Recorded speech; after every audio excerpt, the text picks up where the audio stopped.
everybody, welcome to Scarlett's Intuitive Life. Today I'm going to show you how to make some delicious corned beef and cabbage. So it's a perfect recipe for March. So I wanted to bring that here to you today. This is a recipe I've been making for many years, maybe like 15 plus years. So it's a really good one. My mother-in-law, her birthday was, I think it was actually on St. Patrick's Day.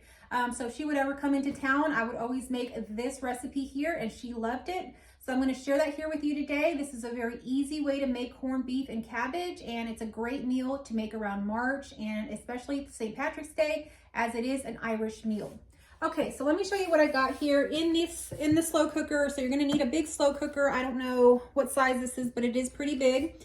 I've already put 4 cups of water. You can put 4 cups of water or 4 cups of, you can put beef broth if you would like in there, but I always just use water. So what we're going to do here is you're going to use some corned beef brisket. This is what it looks like. And what I have here, it's almost 4 pounds and it was about $5.78 a pound. Sometimes this can be a little bit more expensive, you know, but the prices now with groceries, how they are, that's up to you what you think. But this does shrink down, but this is plenty enough for a whole family. Okay, so usually with these corned beef brisket packs, they come with a seasoning packet. These have peppercorns and things like that, and this is a seasoning packet we're going to use. If you do not have this seasoning packet in there, I have included in my recipe that you'll find in my description what you'll need to create the seasoning. Okay, so my actual recipe is there in the description with everything that I have the exact measurements in there. So you'll just kind of see me make this here today. So what you're going to do is you're going to need, I'll show you all the ingredients to begin with. Some apple cider vinegar. This just kind of creates a little bit more depth into the meal.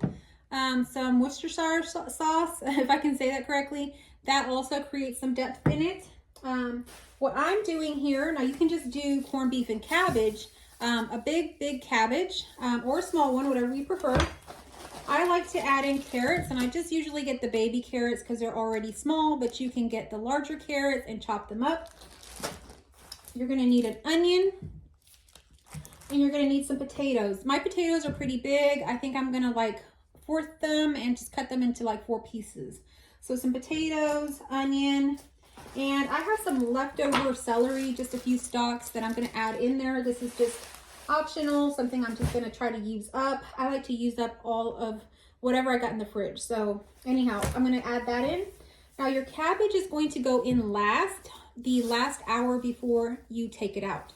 So I'm going to set this aside for now, and we'll get back to that later on in the video. What we will be doing to begin with is we're going to use our corned beef brisket. We're going to use an onion, our potatoes, and our carrots. So with the potatoes, I've already washed them. I'm going to leave the skins on mine, but you could do however you want. So to start off with, put your 4 cups of water or beef broth in there, and then you're going to slice up an onion, and you're going to place the onion at the bottom, kind of creating a bed. So my slow cooker is set on low. It's going to cook for 8 or 9 hours, and that's perfect because that's around the time that we eat dinner. So that's perfect for me. If you are, you know, more on a time crunch or you want to do it quicker, you can always set it on high. And I have, again, all of that in my description, how to do that. Okay, so I'm going to put the onion scraps over here. I actually have a little trash bag here. Maybe I'll do that.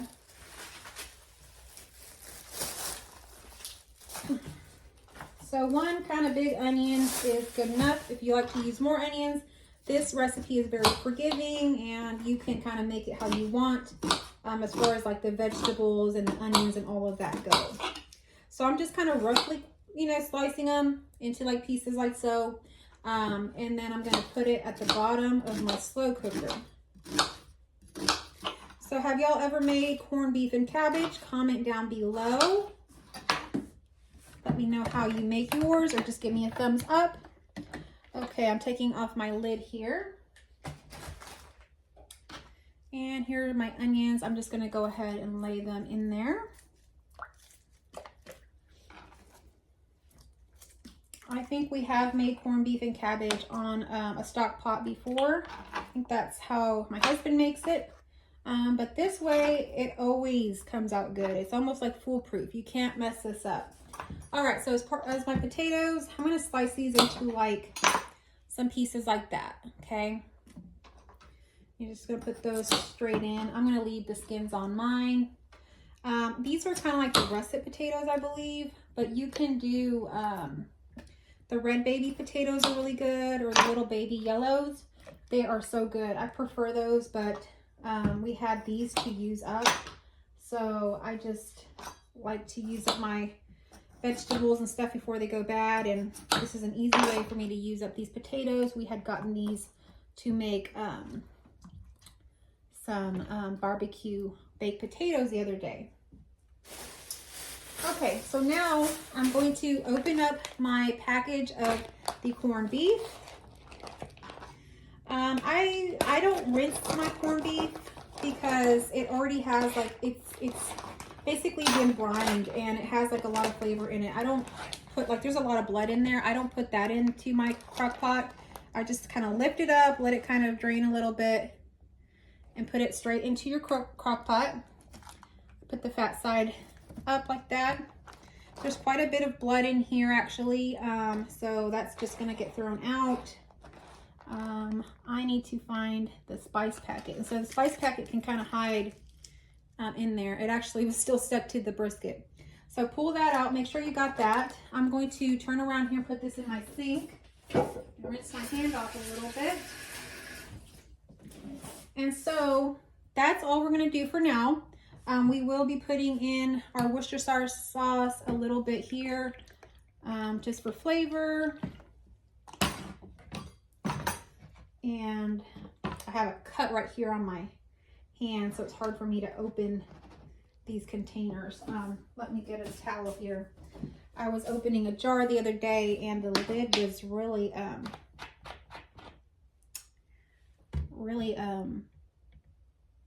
it just cut me. So it was one of those mason jar things and I should have paid attention, you know, the lip or whatever, it kind of got me. All right, so actually we're going to put in our seasoning packet, and what you're going to do with this is you're just going to kind of like a rub. You're just going to rub it on the top and just leave it there. They're just little peppercorns, really, and other spices as well, but mostly peppercorn. And so you're just going to kind of rub it on top and just let it cook. So what we're going to do now is we're going to close it up. Actually, you can put your baby carrots in now if you would like. I like my carrots very tender. So the recipe does say to wait, but I'm going to go ahead and put my carrots in now. You do it how you would like. If you'd like to follow the recipe, that is a recipe that I've been using a long time as well, so it works good. I like my carrots like really flavorful, really soft. So if you're like me, go ahead and put them in now. They're just going to get more cooked.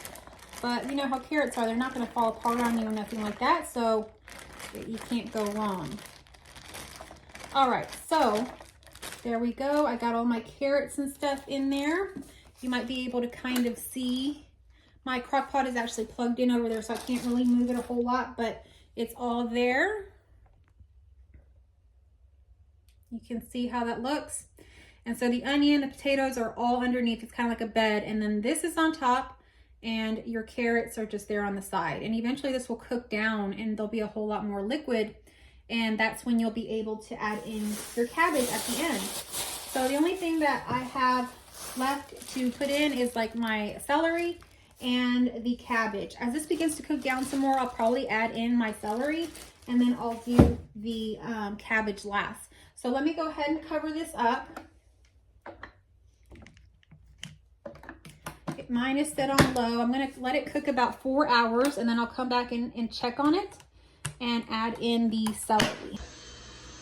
All right, I've chopped up my cabbage. This is about like how I cut it. It's just roughly chopped. So just roughly chop it. Even big pieces like that is good. My crock pot is over here, and I think it's still pretty full, even though it's been cooking, I think maybe even 5 hours now, but I'll take a look, show you what it looks like. I may have to, there it is. I may have to find some space to put the cabbage in there. I might have to really, you know, put it in there. So I'm going to put my camera down and put the cabbage in there. Usually you can do the cabbage 1 hour before and it'll be good.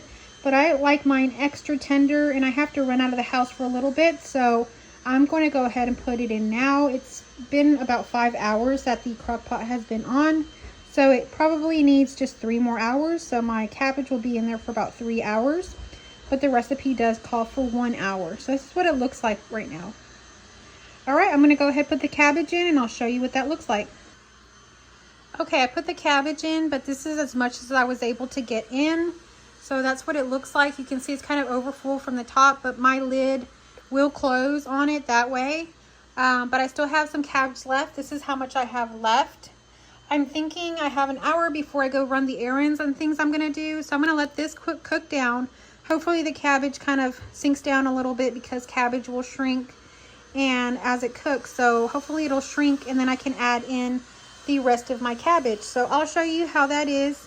If I can't put it in now, I'll put it in at the end and it'll still be cooked. So I'll show you that.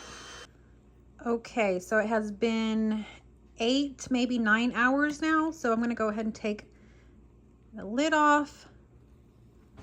This is what it looks like. That is so yummy. Look at that. So all of the cabbage, I was able to get it in there after all. And that's what it looks like. I have like a little platter type thing here, and then a cutting board. I'm going to go ahead and put some of the vegetables on here so I can get to the corned beef at the bottom. So the cabbage is pretty soft.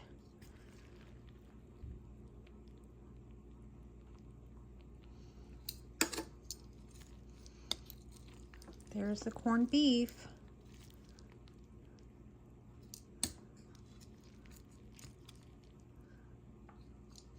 Now the corned beef might be hard for me to get out with just this tongs, but I'm gonna try. Oh, there it goes. Here we go. Look at that. So I'm gonna let that kind of sit there for a minute or two, and then I'll go ahead and slice it and show it to y'all. But for now, I'm going to show you in here. There wasn't a whole lot of celery after I went and cut it up. It's a really hearty celery for some reason. But anyhow, there was only like 4 little pieces about that size, so I didn't show y'all that. I'm going to go ahead and let the vegetables cook a little bit more longer. Some carrots. I'm gonna go ahead and get some of the carrots out. This is what we'll have for dinner, and then I'll leave the rest of it's gonna be for leftovers. We're gonna have plenty to eat throughout the week. So let's see, maybe on this side.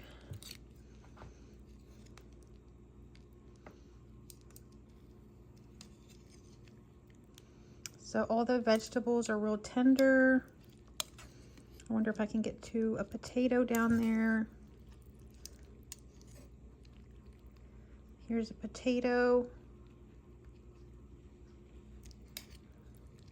See if there's another one. See the onion down there. Here's another potato.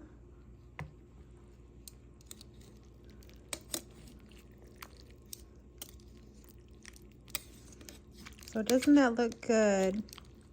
It's a really hearty, yummy meal. Here's another potato. I think that'll be plenty for us for dinner.